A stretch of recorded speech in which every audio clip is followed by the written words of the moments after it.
인사합니다. 안녕하세요. 네, 날씨가 많이 춥죠? 지난주에 배웠던 거 정리하고 오늘 수업 시작할 겁니다. 지난주는 부동산학 총론했습니다. 부동산학 총론에서 4가지 파트 배웠습니다. 부동산학의 체계, 여기서는 부동산학의 성격, 추순자가 아니다 이런 거 배웠고, 3대 측면은 3개를 묶어서 복합 개념이다. 그다음에는 부동산 활동의 연구 대상은 부동산학의 연구 대상은 부동산 활동과 현상, 현상은 필요 없고 활동에서 주체, 공적 주체, 사적 주체, 제3섹터 이런 거 배웠고, 부동산 활동의 속성은 부동산 활동은 대인 활동이면서 대물 활동이다. 임장 활동이다. 공간 활동이다. 사기치지 마라. 윤리성 이런 거 배웠습니다. 자, 그 내용 이제 보자고요. 그러면은 뭐 부동산의 개념, 분류, 특성 이렇게 했잖아요. 자, 그러면 이제 부동산학 총론에서 부동산학의 학문적 성격, 1번 옳은 지문, 틀린 지문, 옳은 지문이죠. 틀린 말 만들지 않는다고 그랬습니다. 그래서 한번 읽은 걸 족하고 외울 필요는 없다. 2번은 부동산학의 학문적 성격, 여기 순수각은 부동산학의 학문적 성격에 포함되지 않습니다. 그래서 2번 틀렸습니다. 순수각이 빠져야 돼요. 순수각 빠지면 됩니다. 3번 부동산학은 부동산 활동과 현상을 연구 대상으로 하는 사회과학이다. 부동산학은 사회과학이다. 옳은 지문. 4번은 복잡하지만 결국은 이겁니다. 4번 지문은 이 3대 측면에서 법률적 경제적이 나오면 무형이고, 그다음에 기술적이 나오면 보다 유형이다. 4번 지문 옳은 지문이에요. 앞에 있는 여기 첫 번째 지문은 크게는 의미가 없습니다. 5번 부동산 활동은 대인물 활동, 대인 활동, 임장 활동, 공간 활동, 윤리성의 성격을 갖는다. OX 5. 이제 부동산의 개념 그러면 복합 개념의 부동산과 복합 부동산 구별할 수 있어야 돼요. 복합 개념 법경기, 복합 부동산 그러면 토지 건물 이렇게 나와야 되고, 1번 부동산을 법률적, 경제적, 기술적 체계한 거 무슨 개념의 부동산? 복합 개념의 부동산 옳은 지문. 2번 토지 및 그 정착물을 좁은 의미의 부동산이라고 하고, 좁은 의미의 부동산, 민법상 부동산, 협의의 부동산, 여기에 준부동산을 포함시켜 넓은 의미의 부동산이라고 한다. OX 5. 3번 준부동산, 본질이 부동산은 아니지만 등기 등록으로 공시하면 부동산처럼 해주겠다. 이걸 준부동산. 공장재단, 어업권, 뭐 강업재단도 있고, 자동차, 선박, 항공기. OX 5. 4번 토지는 자산, 자연, 생산요소, 소비재, 상품으로 보는 것은 토지를 경제적 개념의 분산이다. 틀렸습니다. 자연이 빠져야 되고 이 자리에 자본 들어가야 돼. 자본. 자연은 기술적 내지 물리적 개념. 그래서 틀렸습니다. 5번 복합부동산 나왔습니다. 그럼 토지 건물 나왔네요. 토지 건물. 토지 건물이 각각 별개의 분산인데 부동산 이용할 때, 거래할 때 하나로 보겠다. 이게 복합부동산. 그래서 5번 옳은 지문. 6번 토지 정착물은 2개로 나눠진다. 지난주에 그림 그렸었죠? 토지 정착물은 토지로부터 독립성이 인정되는 것과 인정되지 않는 걸로 구분할 수 있다. 옳은 지문. 7번 토지 정착물 중 토지로부터 독립성이 인정되는 것은 없다. 틀렸죠? 인정되는 게 있습니다. 독립정착물, 건물, 명인반복, 수목, 등기된 임목, 판례한 농작물 이런 것들은 토지로부터 독립성이 인정된다. 그래서 7번 틀렸네요. 8번 수목을 명인반복을 갖추거나 등기하면 토지로부터 독립성이 인정되는 정착물이 된다. 맞습니까? 예. 이제 부동산의 분류. 1번 옳은 지문 틀린 지문? 옳은 지문이죠. 농지지역에서 택지지역으로 용도 전환 중 후보지. 용도지역 상호간의 용도 전환 중 후보지. 용도지역 내에서 용도 전환 중 이행지. 2번은 가격 수준 나왔습니다. 그러면 핵지. 옳은 지문. 3번. 이 3번은 제가 이걸 설명하지 않았거든요. 제가 필지를 설명할 때 이렇게 했잖아요. 하나의 지번이 붙은 토지의 등록단위 이렇게 했어요. 근데 필지를 이렇게도 표시합니다. 필지별로 소유권의 대상이 되거든. 그러니까 토지는 1번지, 2번지 이렇게 필지별로 소유권의 대상이 돼요. 그래서 하나의 소유권이 미치는 범위 한계를 표시하는 것은 필지이다. 필지는 법적 개념 소유의 대상이 된다. 그래서 3번도 옳은 지문입니다. 3번은 이렇게는 잘 나오지 않고 그냥 필지가 나오면 등록 단위 이게 이제 잘 나오지만 이렇게 3번처럼 표현해도 옳은 지문이다. 4번 건폐율 등 제한으로 인해 한 필지 내에서 건축하지 못하고 비워둔 토지는 빈지입니까? 공지입니까? 공지. 그래서 4번 틀렸습니다. 5번 법적 개념으로 법적 소유권이 인정되나 경제적 활용 실익이 없는 경사면의 토지를 공지라고 합니까? 법지라고 합니까? 법지. 그래서 5번 틀렸습니다. 6번 맹지 옳은 지문. 7번 포락지입니까? 선화지입니까? 선화지. 그래서 7번 틀렸습니다. 이제 부동산의 특성. 그럼 1번 부동성이 나오면 세 가지 생각나야 돼. 부동성 그러면 지역, 임장활동, 예부효과. 그래서 1번 부동성은 시장을 국지적 시장, 지역별, 지역 나왔네요. 그다음에 부동산 활동, 임장활동, 예부효과 근거 옳은 지문. 2번 부예부효과. 부예부효과가 발생하면 내 토지 옆에 쓰레기 소각장 들어왔다. 그러면 내 토지는 감가, 경제적 감가. 그럼 부예부효과.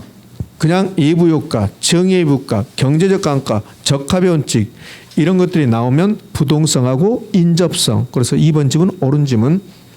3번 토지 부증성. 부증성 나오면 그러면 체유 이용. 그다음에 토지용 집약화. 물리적 공급은 안 된다. 다만 용도가 다양해서 용도 전환을 통한 용도적 공급은 가능하다. 부족하다. 희소하다. 직가구 현상, 나 혼자만 가지고 싶다. 독점적 소유욕. 그다음에 공급 조절이 용이하다, 곤란하다, 곤란하다. 그게 이제 부증성 관련된 내용들입니다. 그러니까 부증성은 토지용을 집약화시키는 근거가 된다. 5. 4번 토지의 물리적 공급선을 수직선으로 만들어. 이제 오늘 이거 배울 거라고요. 수급 조절을 곤란하게 하고 부동산 시장을 수요자 경쟁 시장으로 만드는 것은 부동성입니까? 부증성입니까? 부증성. 그래서 4번 틀렸습니다. 부동성이 아니라 부증성. 5번 부증성은 체유형의 판단 근거, 토지용을 집약화시키는 근거가 된다. OX 5. 6번 토지를 물리적 감가의 대상에서 배제시키고 부동산 활동을 할 때 장기적으로 생각해라. 이거 뭡니까? 영속성. 영속성이 나오면 물리적 감가의 대상이 되지 않는다. 그다음에 소득이득, 자본이득. 그다음에 영속성 때문에 나타난 것은 관리해야 됩니다. 소모를 전제로 다시 만든다는 말은 없습니다.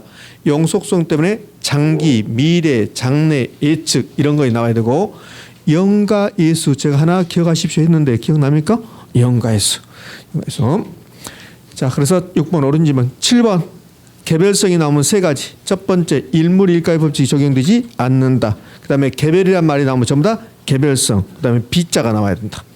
그래서 7번은 일물일가의 법칙을 배제시키고 부동산 간 대체를 용이하게 합니까? 곤란하게 합니까? 곤란. 비대체성이니까. 그래서 7번 틀렸네요. 8번 용도의 다양성이 나오면 두 가지만 기억한다.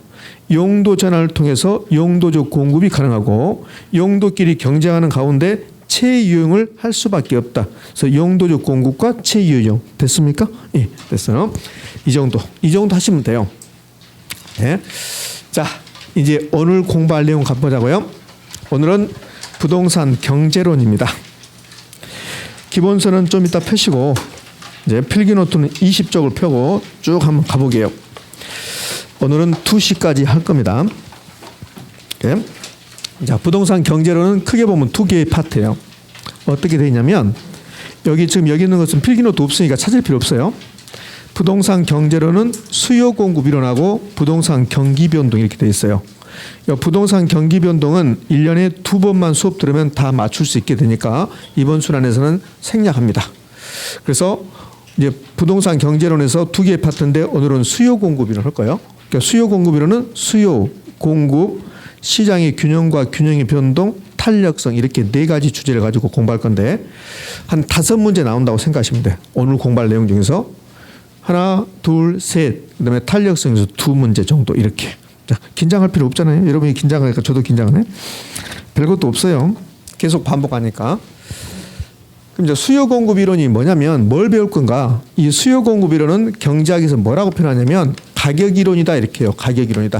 수요 공급 이론을 가격 이론이다. 시장에서 수요자와 공급자가 만나서 가격 결정하거든요. 그래서 이 가격 이론이다. 그러니까 수요 공급에서 가장 중요한 말은 가격이에요. 그래서 수요 배우고 공급 배우고 탄력성 배우고 균형의 변동 배운 것 전부 다 이 가격하고 관련된 내용들이에요. 이렇게. 좀 이따 보면 알게 돼요. 아, 비탄력적일수록 가격 변화가 커진다. 막 이런 거 배우거든요. 그다음에 여기 균형이 변동하면 균형점에서 가격과 거래량이 결정돼요. 그럼 균형점에서 가격과 거래량이 결정되는데 균형이 변동하면 가격과 거량이 변동하잖아요. 그래서 우리 시험은 이렇게 낸단 말이에요. 이 부분에서는 어느 경우에 아파트 가격이 상승합니까? 아파트 가격 상승 요인을 찾아보세요. 이렇게 낸다고. 그렇지 않으면 아파트 가격 하락 요인을 찾아보세요. 이렇게 낸다고. 그럼 이렇게 주지 않으면 여기 이제 시장의 균형에서는 균형 가격을 계산하십시오. 균형 가격이 얼마나 상승했습니까? 계산하십시오. 이렇게. 그게 전부 다 가격과 관련되어 있다. 됐나요? 예. 자, 그래서 가격과 관련된 내용을 공부한다. 그러면 이제 하나씩 공부할 건데 수요 공부하고 공급 공부할 거예요. 그러면 수요 공급 공부하는데 1년 동안 저한테 수요에서 6가지 배우고 공급도 6가지 배워요. 그러니까 수요와 공급이 패턴이 똑같습니다. 그러니까 공부는 수요 따로 공급 따로 하지 않아요. 수요 배우면서 바로 공급을 같이 배워요. 그러니까 패턴이 어떻게 되어 있냐면 이제 수요 공급 이론에서 이제 수요 공급 배우고 이제 균형 이렇게 배울 건데 그럼 수요는 이렇게 6가지 배웁니다. 그러니까 책도 순서는 저하고 다르지만 6가지 사항을 기술했고 개념, 그다음에 수요량 결정 요인, 수요 법칙, 수요 곡선, 수요량의 변화와 수요 변화 요인 이렇게 6가지 배워요. 혹시 이제 기초 입문 과정에서 기억난가 봐봐요. 이 6가지 중에서 가장 중요한 게 뭐라고 그랬습니까? 6번. 6번이 가장 중요해요. 여러분 다른 말 할까 봐 제가 빨리 말하는 거예요. 여러분들 6번이 가장 중요해요. 이거. 이 수요 변화 요인이 발생하면 가격이 변동하거든요. 그래서 이게 1번 타자입니다. 이게 이제 1번 타자고 그다음에 개념이 2번 타자고 그다음에 수요량의 변화와 수요 변화 5번이 3번 타자고 그다음에 2번, 3번, 4번은 시험은 나오긴 하지만 중요성은 현저하게 떨어져요. 그래서 이 개념부터 해서 6가지인데 주로 이렇게 3가지 배운다. 이런 것들은 거의 중요성이 없어요. 이렇게. 그럼 공급도 수요하고 똑같거든요. 그럼 공급도 6가지예요. 공급도 1번이 개념이고 그럼 여기 수요 자리에 공급을 집어넣으면 공급도 이렇게 6가지 배우는 거예요. 그럼 공급에서 공급량 결정 요인, 공급 법칙, 공급 곡선, 공급량의 변화와 공급 변화 요인. 공급에서도 가장 중요한 건 뭘까? 공급 변화 요인. 이렇게. 자, 그러면 이제 공급에서도 똑같게 배운다. 이렇게 이제 공급에서 똑같게 배워요. 자, 그럼 이제 공부해 봅시다. 개념부터. 수요 개념 배우고 바로 공급 개념 배울 거예요. 이렇게. 자, 수요 시장에서 수요하고 공급이 만나서 뭘 결정합니까? 가격을 결정해요. 가격을 결정하는데 여기 시장에서 결정된다고 해서 시장 가격 또는 시장의 균형 가격 이렇게 표현해요. 가격 결정을 해요. 그러니까 우리가 일반적으로 수요 그러면 물건을 샀다. 공급은 물건을 팔았다 이러는데 그게 아니고 이 수요는 공급 만나서 가격 결정해야 되니까 이미 사버린 것은 수요라고 안 해요. 공급은 수요 만나서 뭘 결정해야 돼? 가격 결정해야 돼요. 그래서 이미 팔아버린 것은 가격이 결정됐잖아요. 그래서 공급을 하지 않아요. 그러니까 이제 수요 공급 개념에서 가장 먼저 알아야 될 게 수요는 사고 싶은 거지 산 게 아니라는 거. 공급은 팔고 싶은 거지 판 게 아니라는 거. 이제 거기서 출발해요. 자, 수요의 개념은 이렇게 해요. 일정 기간 동안에 어떤 물건을 구입하고자 하는 욕구를 수요라고 그래요. 그럼 여기다가 아파트를 한다면 아파트 수요는 한 달 동안에 1년 동안에 아파트를 구입하자는 욕구. 이걸 아파트 수요라고 합니다. 사과 수요는 일정 기간 동안에 한 달 동안에 사과를 구입하고자 하는 욕구. 그럼 이 짧은 수요의 개념을 경제학자들은 이렇게 복잡한 의미를 부여해서 설명을 해요. 자, 경제학에서 이 일정 기간을 말하는 것을 유량 개념이다 그래요. 그럼 시험은 수요는 유량 개념입니까? 그렇게 물어봐요. 그러면 네, 그러면 돼요. 그다음에요. 구입하고자 한다는 말은 아직 안 샀다는 거야.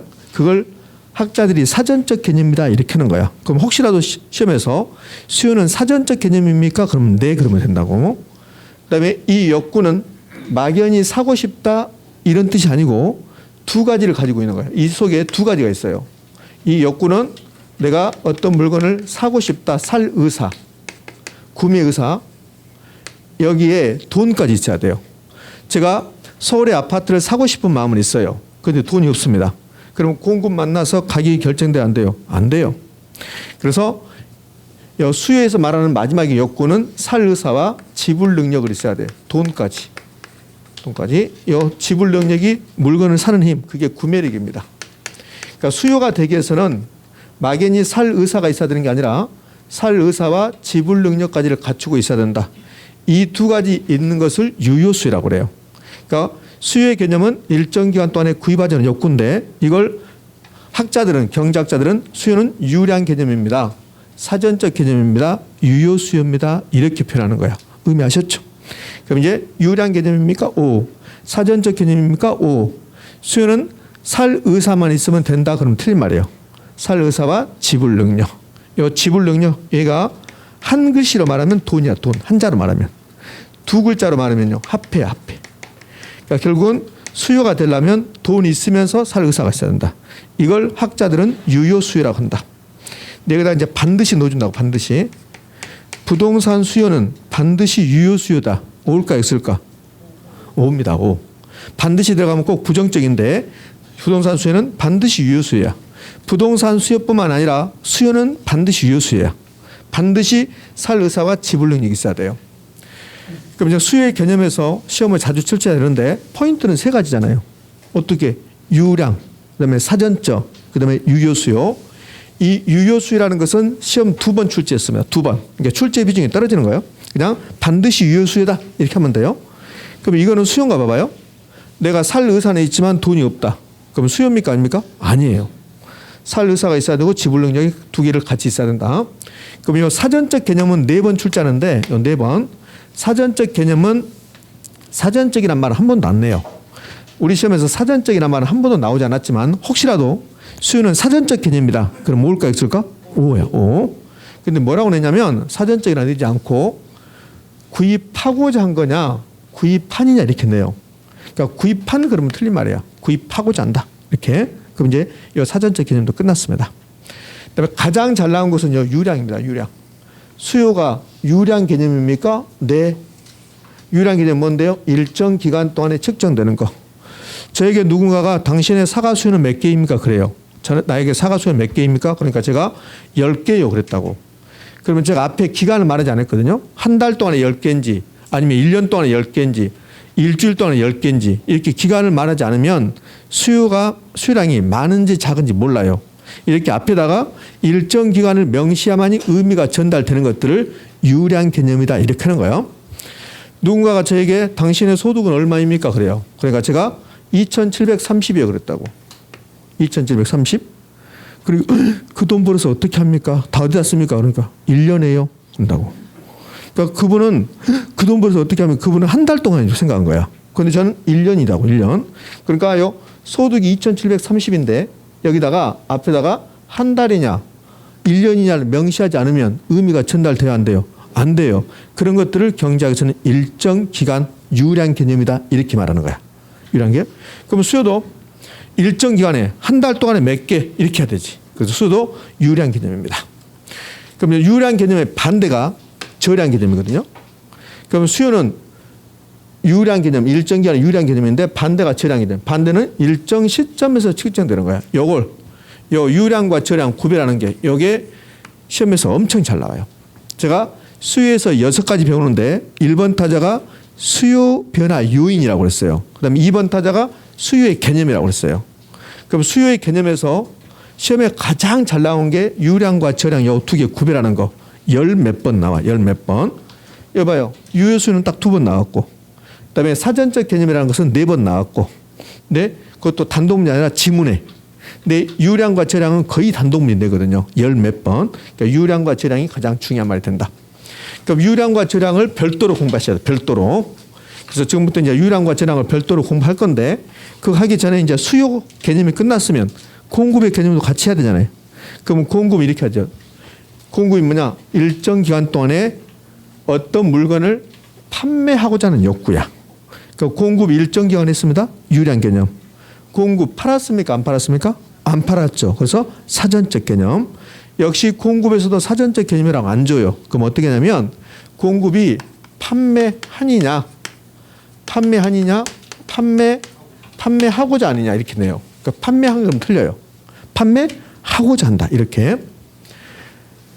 자 이번에는 공급도 이 욕구인데 이게 공급이 되겠는가 봐봐요. 내가 아파트를 팔 의사는 있어요. 내가 팔 의사는 있는데 그런데 아파트가 없어요. 아파트가 없습니다. 그럼 공급이 돼야 안 돼요? 안 돼요. 그럼 공급이 되려면 팔 의사가 있어야 되고 아파트가 있어야 돼요. 아파트가 있어야 한다고. 내가 아파트 있으면서 팔고 싶어야 돼. 아파트 없으면서 그냥 당연히 아파트를 파고 싶다. 그러면 공급이 안 되는 거라고. 근데 아파트가 없어도 공급이 될 수가 있어요. 지금 없어도. 왜? 만들어주면 되니까. 그래서 공급이 되려면 팔 의사와 생산 능력이 있으면 돼요. 생산 능력. 우리 아파트 분양받을 때 아파트 없이 분양해버리잖아요. 그래서 현대건설에서 분양하고 나서 아파트 만들어주면 되잖아요. 그래서 요 공급이 되려면 팔 의사와 생산 능력이 있으면 된다. 요거는 시험에 한 번도 안 내요. 이런 경우를 유효 공급이다 이렇게 표현합니다. 그러니까 패턴을 수요에다 패턴 맞추고 공급도 똑같이 따라가시면 돼요. 그럼 이제 수요의 개념, 공급의 개념에서 이제 기본적인 사항을 했고 이제 가장 중요한 유량과 저량을 지금부터 비교하러 갑니다. 되셨습니까? 예. 자, 비교하러 갑시다. 유량과 저량 요거 이제 별표 3개입니다. 오늘 이제 유량과 저량부터 쭉 가볼 건데 근데 잡다한 것은 다 빼고 반드시 알아야 될 거 한 4가지 내지 5가지 정도 반드시 알아야 될 거 그것만 집중적으로 해볼게요. 첫 번째 유량과 저량에서 이제 별표 3개 줬으니까 앞에 했던 거 지금까지 했던 거 모른다 하더라도 요거는 알고 가야 돼요. 그러니까 오늘은 이것만 해 이것만. 앞으로도 별표 3개짜리 몇 개 나오는데 그러면 오늘 이거 다 할 수 있을 것 같아요? 별표 3개짜리 못해요. 그러니까 오늘은 이것만 하고 여기에 된 사람은 한두 가지 더 하고 그다음에 내일을 또 하나 하고 이렇게 조금씩 하시기 바랍니다. 그러니까 유량과 저량이 시험에 나오면 그럼 몇 가지를 물어보냐면 요가 유량과 저량이 시험에 나오면 3가지 사항을 물어봐요. 그러니까 첫 번째가 개념 물어봐요. 개념은 3번 출제했어요. 그다음 두 번째 구분하십시오. 요 구분이 열 몇 번 나오는 거야. 그러면 유량과 저량에서 요 구분이 가장 중요해요. 구분해놨잖아요. 이렇게. 네? 그럼 요 구분은 뭐냐면 꼭 이렇게 내요. 이렇게 박스 줘 이렇게. 이렇게 박스 주고 나서 이 중에서 유량은 몇 개입니까? 저량은 몇 개입니까? 이렇게. 요게 이제 구분입니다. 그럼 어떻게 해야 돼? 암기해야 되겠네. 암기. 어쩔 수 없이. 선생님 다 해야 암기해야 됩니까? 아니요. 요것만 암기하면 되죠. 그럼 여기에 없는 것은 뭡니까? 저량이 되겠지. 이렇게. 그다음에 세 번째가 사례가 있는데 이 사례는 지문 딱 한 번 나왔어요. 그러니까 사례는 그렇게 중요성이 있는 게 아니고 자, 구분이 가장 중요합니다. 그럼 이제 개념은 3번 출제하는데 그것도 지문 나오지 단독문이 나오잖아요. 개념은. 어떻게 개념만 가지고 단독문이 내겠습니까? 지문 나오는 거죠. 그러니까 유량이 나오면 무조건 일정 기간이요. 그러니까 일정 기간에 측정되는 것을 경제학에서는 유량 개념이다 이렇게 하는 거예요. 그다음에 일정 시점에서 측정되는 것을 경제학에서는 저량 개념이다. 이게 개념이에요. 그러면 시험은 어떻게 출제했냐면 잘 들어보세요. 무조건 일정 기간이 나오면 유량이고 유량이 나오면 일정 기간이고 일정 시점이 나오면 저량이고 이렇게 연결하면 돼요. 부동산 수요 공급은 일정 기간에 측정되는 이렇게 나왔습니다. 그럼 일정 기간 나왔죠. 그럼 끝날 때 유량으로 끝난다, 저량으로 끝난다. 유량으로. 근데 시험은 일정 기간에 측정되는 스탁 개념이다 이렇게 했습니다. 시험 지문에 스탁 개념. 그러니까 시험에 스톡 개념이다 이렇게 냈다고 이렇게. 그럼 뭡니까 X입니까? X요. 일정 기간 그랬잖아요. 일정 기간. 그러면 스톡 개념 하면 안 되죠. 그럼 어떻게? 유량, 플로우 개념입니다. 이렇게 해야 되지.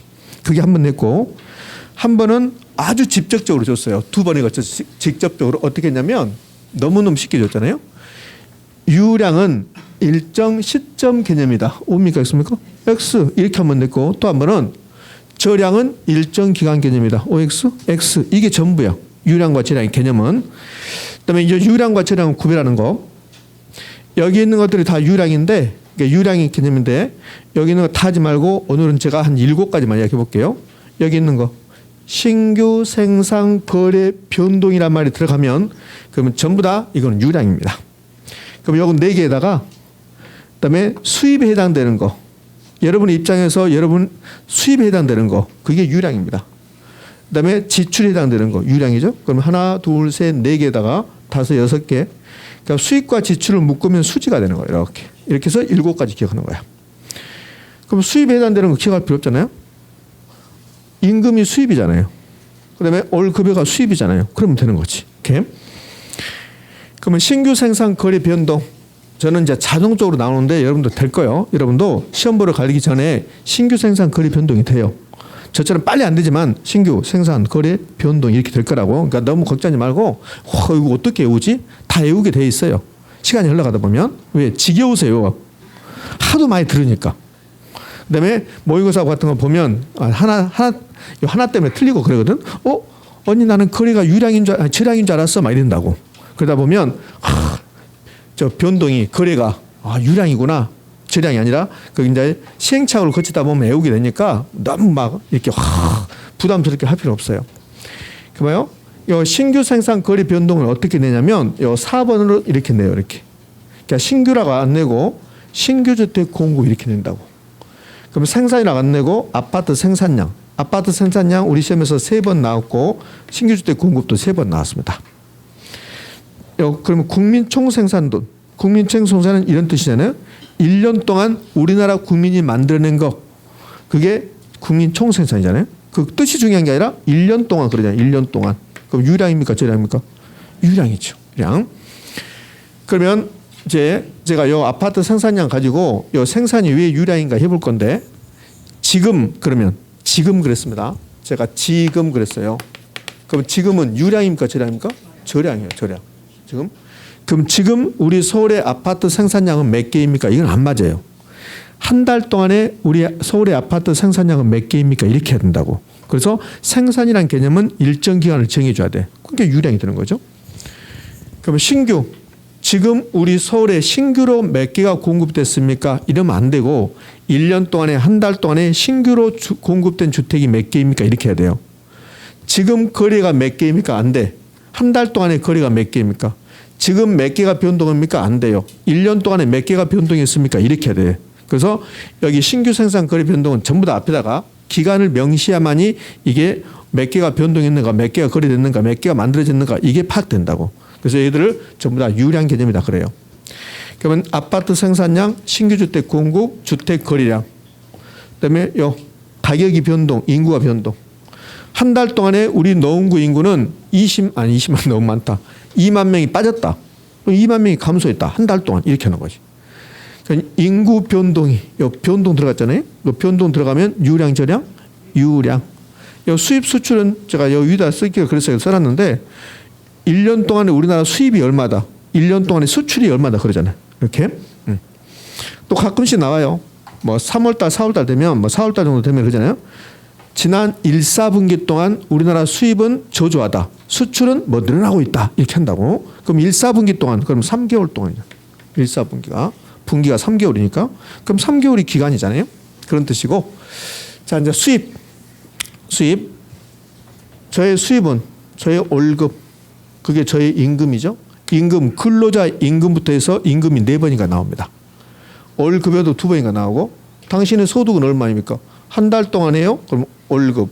1년 동안 해요? 연봉. 그럼 혹시라도 연봉이 나오면 유량일까 절량일까? 유량이죠. 물론 연봉은 시험에 나오지 않겠지만 연봉이라고 표현은 안 나오겠지만 그다음에 순영업소득. 내가 임대주택 사업을 하는데 그 임대주택으로부터 나온 뭐 1년 동안의 순영업소득이 얼마인가 이렇게. 그러니까 소득으로 끝나면 전부 다 유량입니다. 가능총소득, 유효총소득 그러거든. 그럼 유량. 그러니까 순영업소득 외우는 게 아니라 소득을 외우는 거지. 소득 외우기 싫으면 수입을 외우는 거지. 수입. 나에게 들어오는 거. 이렇게. 당기순이익 이런 말 들어보셨죠? 삼성전자의 지난 1년 당기순이익은 3조 몇천억이다. 이렇게 들어보잖아요. 그럼 지난 1년 동안 작년에 한 달 1년 동안 뒤에 수입이 생략됐어요. 지대 수입, 임대료 수입 이렇게요. 내가 한 달에 지대 수입만 2천만 원이다. 토지 빌려주고 받는 거. 내가 한 달에 임대 수입은 얼마다. 한 달에 내가 이자 수입은 얼마다. 요 수입이 생략됐죠. 그냥 이자 나오거나 임대료 나오거나 지대 나오거나 뒤에 수입이 다 생략됐어요. 전부 다 들어오는 개념이죠. 그러면 이건 유량. 그러면 수입의 반대가 지출이요. 내가 한 달 동안에 이자 비용만 2천만 원이다. 우리 집에 이번 달에 소비 지출이 너무 많다. 소비 뒤에 사실은 지출이 생략되어 있습니다. 현대자동차가 지난 1년 동안 수소차를 개발하기 위해서 뭐 2천억이 투자됐다. 이것을 투자 지출이라고 해요. 그러니까 지출이 생략되어 있는 거라고. 그러니까 지출까지 넣어주면 좋을 텐데 시험에서는 지출이란 말은 안 넣어요. 그냥 소비, 투자 이렇게 하는 거예요. 근데 사실 정확한 용어는 소비 지출, 투자 지출 이렇게 되는 거야. 그럼 소비 투자가 지출의 개념이니까 유량입니까 저량입니까? 유량. 그럼 두 개 묶으면 수입과 지출 묶으면 수지. 수지는 한자 말이고 우리말로 흐름. 그러면 현금 수지, 다른 말로 현금 흐름, 영어로 캐시플로우 그러잖아요. 세전 현금 수지, 세후 현금 수지, 뭐 국제 수지, 무역 수지, 경상 수지 전부 다 수지라고 끝나면 그러면 유량일까 저량일까? 유량. 자, 끝났습니다. 유량 제가 7가지 해볼게요. 7가지. 신규 생산 거래 변동, 수입, 지출, 수지 이렇게. 저량은 유량하고 다분히 반대요. 신규의 반대가 중고일까요? 신규의 반대가 중고 되겠죠. 그다음에 재고. 저 밖에 있는 아파트들이 전부 다 중고, 재고, 기존이라고 그래요. 그러면 기존, 중고, 재고를 하지 않고 여기들은 지금 존재하고 있는 것들이죠. 하고 이렇게 낸단 말이에요. 기존 부동산 공급, 중고 주택 공급, 주택 재고량 이렇게. 그럼 주택 재고량은 지금 우리 서울에 주택이 몇 개 있습니까? 그 소리야. 지금 그러잖아요. 영어로 now. 자고 있으니까 여러분들 졸고 있다. now. 오케이. 그럼 이제 요 저량에서 가장 시험에 잘 나왔던 게 인구입니다. 인구. 요 인구가 5번 나와요. 그럼 어떻게 나오냐면 인구란 말은 지금 서울의 인구는 몇 명입니까? 이렇게 해야 돼요. 한 달 동안에 서울의 인구는 몇 명이었습니까? 이건 안 맞아. 1년 동안에 서울의 인구는 몇 명이었습니까? 그럼 1월 1일 날은 1,000만 명이었는데 1월 30일 날 되니까 1,100만 명이 됐다가 그다음에 6월 달 되니까 뭐 9,800이 됐다 이렇게 변동하니까 1년 동안의 인구는 몇 명입니까? 그거 안 맞고 지금 6월 30일 날은 1월 30일 날은 이렇게 날짜를 정해줘야 돼요. 인구라는 게. 그래서 인구는 특정 시점을 정하니까 저량입니다. 인구라고 한번 나왔고 인구수라고 나왔고 인구 규모라고 나왔고 다 같은 말이잖아요. 서울의 인구 규모는 어느 정도 됩니까? 1,000만 명입니다. 서울의 인구수는 몇 명입니까? 1,000만 명입니다. 이렇게. 또 이렇게 냈어요. 도시 인구 이렇게 냈다고. 서울이라는 도시의 인구는 얼마입니까? 다 똑같은 말이잖아요. 이렇게 4번 냈어요. 그러니까 얘는 유량입니까? 저량입니까? 저량이야. 자, 하나를 더 낸다고. 뭐라고 냈냐면 인구 변동이라고 냈어요. 이렇게. 그럼 인구 변동은 요 변동이 들어갔잖아요. 그럼 유량일까? 저량일까? 유량. 이렇게 되는 거예요. 이렇게. 자, 인구가 가장 잘 나왔습니다. 그다음에 이제 가치 잘 나와요. 가치. 이 건물의 가치는 한 달 동안에 얼마입니까? 안 맞아요. 지금 가치는 얼마입니까? 이렇게 한다고. 이 건물의 지금 가격은 얼마입니까? 이렇게 해야 돼요. 그러니까 지금이란 말 들어가면 다 저량이죠. 가치인데 가치라고 안 나오고 순자산 가치 이렇게 나와요. 그러니까 투자 가치, 순자산 가치 이렇게 같이 이렇게 나옵니다. 저한테 누군가 물어봐요. 당신의 1년 동안의 재산은 얼마입니까? 그렇게 물어본다고? 어떻게 알아? 1년 동안 재산. 1월 1일 날은 10억이었는데 근데 1월 30일 날 되니까 8억 됐다가 6월 30일 날 되니까 다시 12억 됐다가 막 이렇게 변동하죠. 재산이. 그러니까 1년 동안의 재산이 얼마입니까? 안 맞죠. 그럼 재산을 물어보려면 당신의 현재 지금 재산은 얼마입니까? 이렇게 하죠. 그럼 제가 지금 6억이 있습니다. 1월 1일 날은 8억이었는데 지금은 6억밖에 없습니다. 그러니까 특정 시점을 정해준다고. 재산이란 개념이. 그러니까 재산. 그러면 저량입니다. 어떤 회사의 부채, 어떤 회사의 미천 자본 이 두 개 더한 게 자산. 그러니까 자산, 부채, 자본 이것도 전부 다 저량입니다. 제가 저량을 여러 가지 이야기했는데 다 할 필요 없고 저량이 나오면 중고 잘 나오고 기존은 잘 안 나와요. 중고 잘 나오고 재고 나오고 그다음에 인구 잘 나왔고 가치 잘 나왔고 이렇게. 근데 의외로 또 자산 잘 나옵니다. 재산하고 자산 이렇게 하자고요. 밑에 있는 것들은 그렇게 중요성이 있는 게 아니에요. 국부 국가의 재산이야. 국가의 재산. 세대수, 뭐 주택수, 통화량은 경제학에서는 중요한데 우리 부동산의 개론에서는 31일 때 딱 한 번 나왔습니다. 그러니까 통화량이 무슨 말이냐? 그걸 시험에 내는 거 아니에요. 그러니까 통화량이 유량입니까? 저량입니까? 그것만 아시면 돼요. 그러니까 통화량은 지금 한국은행 밖에 있는 돈을 통화량이라고 해요. 지금 한국은행 밖에 있는 돈. 그럼 지금 유량입니까? 저량입니까? 저량. 그래서 통화량이 저량입니다. 자, 됐어요. 유량과 저량 구분까지 다 끝났습니다. 이제 여러분에게 제가 암기상을 두는 거죠. 암기상. 이제 어쩔 수 없어요. 여러분들 이거 암기하셔야 되니까. 이거 오늘 다 암기했다. 3일 안 갑니다. 3일. 그러니까 조금씩 하나씩 암기하면 돼요. 그럼 이제 수요가 끝나고 나면 수요량이란 게 있고 공급이 끝나고 나면 공급량이란 게 있어요. 그러니까 수요량, 공급량도 가끔씩 시험에 등장합니다. 자, 수요하고 수요량이 어떻게 다르냐면 수요는 내가 물건을 10개를 사고 싶다. 그럼 사고 싶다가 수요야. 그럼 10개는요. 수요량이고. 그러니까 수요량은 한 달 동안에 1년 동안에 즉 일정 기간 동안에 어떤 물건을 사고 싶어하는 수량이야. 사고 싶어하는 수량. 그래서 수요량도 포인트가 여기 사은 수량이냐 구입한 수량이냐 구입하고자 하는 수량이냐 이게 포인트예요. 그러니까 수요량은 구입한 실제 구입량 그러면 틀린 말이에요. 구입하고자 하는. 그럼 공급량으로 할게요. 공급량은 판매한 수량일까 판매하고자 하는 수량. 판매하고자 하는 수량이에요. 그러니까 판매한 수량 그러면 틀린다고. 이렇게. 근데 수요량이든 공급량이든 요 구입하고자 하는 수량, 판매하고자 하는 수량인데 가끔씩 요 최대란 말을 넣어줘요. 최대. 그래서 옳은 지문입니다. 그러니까 수요량은 내가 한 달에 사과를 10개를 사고 싶다. 사고 싶다 수요. 10개 수요량. 근데 내 소득 수준에서 최대로 10개를 사고 싶은 거야. 그러니까 수요량은 언제나 최대 개념. 공급자가 물건을 팔고 싶다. 100개를 팔고 싶다. 그럼 팔고 싶다가 공급, 100개가 공급량. 그럼 최대로 100개까지 팔고 싶다. 이런 뜻이 되는 거예요.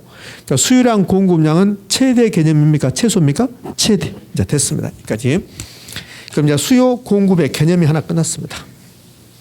그러니까 두 번째가 수요량 결정요인, 공급량 결정요인이라는 게 있어요. 그럼 수요에서 6가지 배우는데 2번은 그렇게 중요한 게 아니라겠습니다. 이거 볼래요? 여기 아파트 수요량 결정요인, 아파트 공급량 결정요인 이렇게 나와요. 패턴이 똑같아. 그러면 아파트 수요량 결정요인이 있으면 아파트 공급량 결정요인이 있다. 그러면 이거는 그렇게 중요한 게 아닌데 여기서 뭘 알고 가야 되냐면 네, 여기서 이제 5번 이거 5번 요거요. 요거는 별표 3개짜리거든요. 그러니까 이걸 하기 위해서 밑바탕을 까는 거야. 여기 2번에서 자 이런 뭐 그렇게 중요한 거 그러니까 어려운 거 아니니까 좀 헷갈릴 뿐이에요, 여러분들. 딱 하나만 잡고 가면 되니까요. 아파트 수요량 결정률이 나왔습니다. 그럼 아파트 공급량 결정률도 있겠잖아요.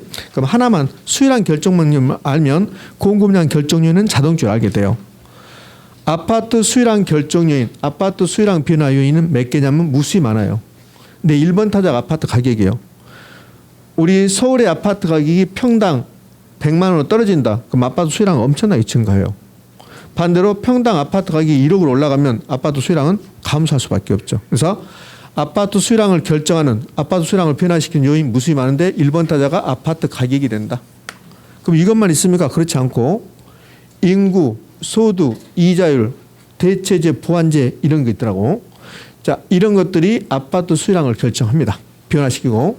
그럼 취득세율, 여기 취득, 아파트 취득세율이 인하된다. 인하되면 그럼 아파트 수요량이 증가할까 감소할까? 증가. 그러니까 여기다 다 못 써요.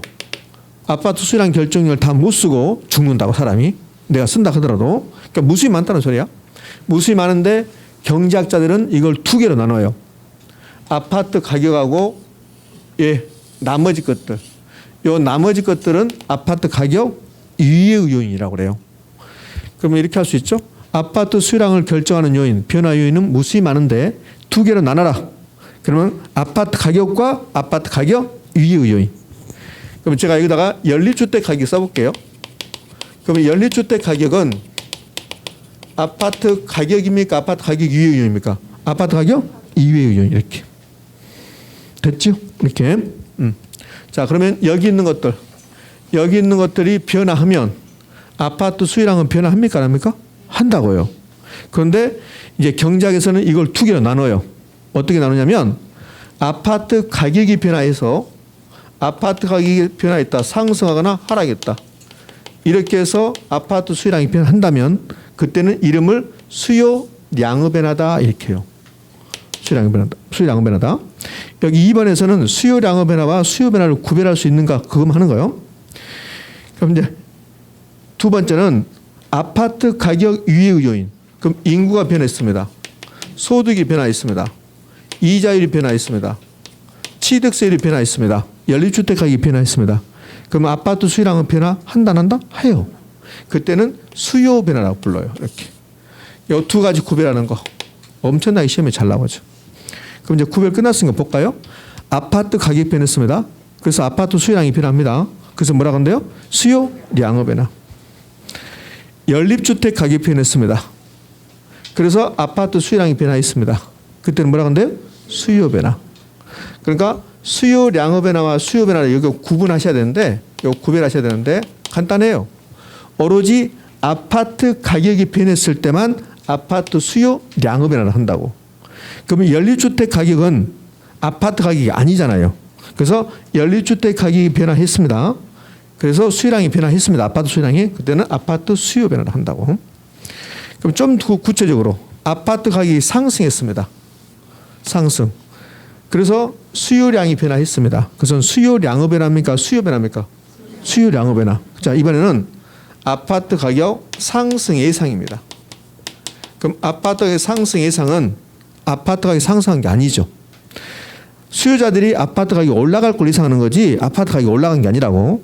그럼 아파트 가격 상승 예상이 해서 아파트 수요량이 변화한다면 그것은 아파트 수요량의 변화입니까? 수요 변화입니까? 수요 변화. 그러니까 오로지 아파트 가격 변했을 때만 아파트 수요량의 변화를 한 거야. 다른 것 변할 때는 수요량의 변화입니까? 수요 변화입니까? 수요 변화. 수요 변화. 자, 그럼 공급도 똑같은 논리인데 여러분이 약간 좀 이해 안 되실 분이 있는 것 같아서 마지막으로 합니다. 무조건 요 아파트 가격 변했을 때만 뭐라 한다? 수요량의 변화. 가격 상승, 수요량의 변화. 가격 상승 예상은 수요 변화. 그럼 이걸 이제 아파트로 가지 말고 이걸 연립주택으로 한번 해봐요. 그럼 연립주택 가격이 변화했다. 그래서 연립주택 수요량이 변화한다. 그때는 연립주택 수요량의 변화라고 그래요. 그럼 여기 이제 연립주택을 다 바꾸고 연립주택 얘도 연립주택을 바꾸고 얘도 연립주택을 바꿨습니다. 그럼 연립주택 가격이 변화했습니다. 그러면 연립주택 수요량의 변화예요. 그럼 아파트 가격이 변했습니다. 그럼 아파트 가격이 변하면 연립주택 수요량의 변화입니까? 연립주택 수요 변화입니까? 수요 변화지. 지금은 연립주택 예를 드니까. 그러니까 연립주택 예를 들면 오로지 연립주택 가격 변했을 때만 수요량의 변화예요. 그럼 아파트 가격은 연립주택 가격이 아니니까 무슨 변화? 수요 변화. 이렇게. 자, 그럼 이 논리가 공급에도 그대로 적용된다. 그럼 공급으로 오면 공급량 결정률, 아파트 공급량 결정률 몇 개? 무수히 많다. 공급량 결정률 변화이 무수히 많은데 두 개로 나눠라. 아파트 가격하고 생산요소 가격, 생산기술. 생산요소 가격이 막 올라가. 아파트 생산요소가 택지, 그다음에 시멘트 같은 건축 자재, 그다음에 건설 노동자 임금 이런 것들이 막 올라가요. 그러면 생산요소 가격이 올라가 버린다고. 그러면 생산요소 가격이 올라가면 아파트 공급량은 증가할까 감소할까? 감소. 생산 기술이 발달해요. 그러면 공급량 증가. 공법상 규제가 강화돼. 그럼 공급 감소. 그러니까 아파트 공급량을 결정하는 요인이 무수히 많은데, 근데 역시 경제학자들은 두 개가 나눈다. 가격하고 나머지 것들. 가격 이외의 요인. 그럼 여기 있는 거 어떤 것이 변하든 간에 아파트 공급량은 변하게 되는데 이름이 다르다. 그럼 아파트 가격이 변화해서 아파트 가격이 상승해서 하락해서 아파트 공급량이 변화한다면 이름을 뭐라 한다? 공급량의 변화라고 한다. 그런데 아파트 가격 이외의 요인이 변했다. 아파트 가격이 변하지 않고 생산요소 가격이 변했다. 그다음에 생산 기술이 변했다. 공법상 규제의 정도가 바뀌었다. 대체재, 부안재, 연립주택 가격이 변했다. 이것은 아파트 가격이 변한 게 아니죠. 그러면 아파트 가격 유행 요인이 변해서 아파트 공급량이 변화한다면 이름은 뭐라 한다? 공급 변화라고 한다. 공급 변화. 그러니까 이 공급량의 변화와 공급 변화, 수요량의 변화와 수요 변화 구별할 수 있으면 돼요. 오로지 가격 상승 하락, 아파트 가격 상승 하락만 아파트 수요량의 변화, 아파트 공급량의 변화가 된다. 자, 세 번째는 수요 법칙. 그다음에 공급 법칙인데 중요성은 많이 떨어지죠. 수요 법칙은 어떤 물건의 가격과 수요량의 관계를 봤더니 반대로 간다는 소리예요. 그럼 아파트 가격이 올라가면 아파트 수요량은 감소하겠잖아요. 아파트 가격이 떨어지면 아파트 수요량은 증가하죠. 그러니까 가격하고 가격을 다른 말로 임대료를 합니다. 가격하고 수요량의 관계를 봤더니 반대로 간다는 소리야. 이걸 수요 법칙 반비례 관계다. 마이너스 관계는 별 의미가 없는 거예요. 반비례 관계. 그럼 시험은 20년 전에 시험은 아주 착한 지문을 줘요. 20년 전에 시험은 20년 전에 이렇게 줬다고. 수요 법칙이란 가격이 상승할 때 수요량이 감소한다 하는 것을 말한다. OX? O. 근데 요즘은 수요 법칙이라는 말을 거의 주지 않아요. 거의 주지 않고 이렇게 줘요. 가격이 상승하면 수요량은 감소한다. OX? O. 그게 수요 법칙입니다. 근데 공급 법칙은 가격과 공급량의 관계를 봤더니 물건의 가격이 올라가면 공급자들은 돈 벌어야 되니까 공급량을 증가시킨다는 소리예요. 그러니까 물건의 가격이 떨어지면 당연히 공급량 감소하겠죠. 이거 공급 법칙. 수요 법칙과 공급 법칙 중에서 공급 법칙이 더 자주 출제해요. 그러니까 공급 법칙이란 말 안 주고 가격이 상승하면 공급량은 뭐한다? 증가한다. 이렇게 냅니다. 수요 곡선, 공급 곡선은 뭐 이번에는 필요 없는 거고 이번에는 다음에 좀 하는 거고 이번에는 필요 없어요. 그럼 이제 수요 공급에서 총 6가지씩 배우는데 수요 6가지, 공급 6가지 배우는데 4가지 공부하는 걸 본죠. 이제 수요 곡선, 공급 곡선 안 했지만 4가지 공부했습니다. 그럼 이제 2가지 남았습니다. 그 2가지가 여기 있네요. 5번 수요량의 변화와 수요 변화. 그럼 수요량의 변화와 수요 변화가 있으면 공급량의 변화와 공급 변화가 있을까 없을까? 있겠죠. 자, 이게 별표 3개. 오늘 지금 별표 3개짜리가 2번 나왔습니다. 2개. 유량과 저량 별표 3개. 그다음에 수요량의 변화와 수요 변화 별표 3개. 자, 얘는 시간이 좀 많이 필요하니까 지금 안 되고 이제 쉬었다 할 건데 이제 기본서 좀 봅시다. 자, 기본서 보면 기본서의 78쪽. 우리 기본서는 중요한 포인트에다가 다 파란색으로 써놨으니까 그게 이제 포인트가 되는 겁니다. 수요의 개념, 수요량의 개념 나왔습니다. 그 뭐 보시면 될 것 같고, 그다음에 거기 수요량은 최대 수량이었습니까? 최소 수량이었습니까? 최대 수량. 거기 보면 4번째 줄에 최대 수량이라고 이렇게 나오잖아요. 수요량은 일정한 가격에서 구입 임차하고자 하는 구입 임차 이런 건 안 중요해요. 그러니까 최대 수량이다. 이렇게. 자, 수요자 가격이란 말은 제가 언급하지 않았습니다. 거기는 한 번도 시험에 나온 적이 없어요, 아직. 그다음에 유량 개념 나왔습니다. 뭐 일정 기간. 그다음에 저량은 일정 시점 나오면서 심야에 그 표 나왔죠? 그 표가 이제 별표 3개라 보시면 되고 거기 사이드에 있는 기출 지문들은 여러분이 다 볼 수 있으니까 보시면 될 것 같아요. 79쪽에 사전적 개념 구입하고자 한다. 그다음에 유효수요. 반드시 유효수잖아요. 보고요. 거기 동그라미 1번 수요량은 반드시 써놨잖아요. 반드시. 그러니까 유효수요. 수요는 반드시 유효수요다. 이렇게. 심화는 볼 필요 없습니다. 수요 함수, 수요 법칙 뭐 다 봤으니까 됐고 그림 80페이지 수요 곡선 나오면서 복잡하게 설명했는데 그런 거 다 필요 없습니다. 그러니까 81쪽 가면 그러면 수요량의 변화와 수요 변화 나왔네. 이제 여기서부터 이제 공부할 거예요. 그러니까 공급 가서도 공급에서도 거기에 맞춰서 보시면 될 것 같고 자 됐어요. 자 정확히 10분 쉬었다가 이 부분부터 할게요.